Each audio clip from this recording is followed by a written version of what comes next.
You must find Philadelphia much changed, Mr. Jefferson. More change than I could have imagined, Mr. Hamilton. Not the city itself. All cities swallow everything in their weight. That's no surprise to me. That's why I abhor them.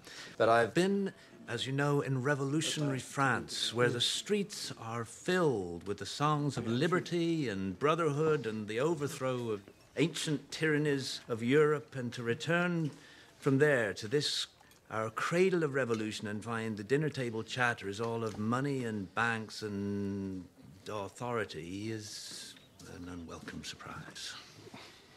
Unwelcome, perhaps, but necessary.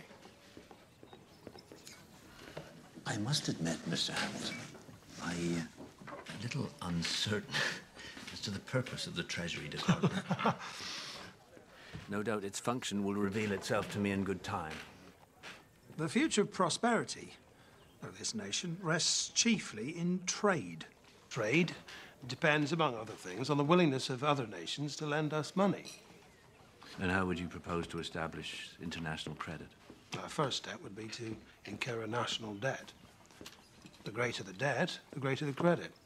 And to that end, I have recommended to the President that Congress adopt all the debts incurred by the individual states during the war through a national bank. The idea being that if the states owe Congress money, then other nations will feel more inclined to lend it to us.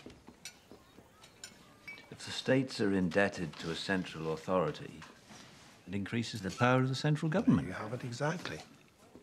The greater the government's responsibility, the greater its authority. The moneyed interest in this country is all in the north, so the wealth and power would inevitably be concentrated there in the federal government, to the expense of the south. If that is the case, it is unavoidable if the Union is to be preserved. I fear our revolution will have been in vain if a Virginia farmer is to be held in hock to a New York stock jobber, who in turn is in hock to a London banker. The opportunities for avarice and corruption would certainly prove irresistible. Well, there you have it, as I have heard said. If men were angels, then no government would be necessary. Well, sadly, that is very well said. But there can be no question. Our nation cannot bind together without powerful central government. But we must also accommodate the needs of our constituent states, both North and South.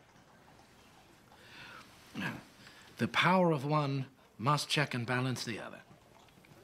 And to that end, we must dedicate all of our energies and our care.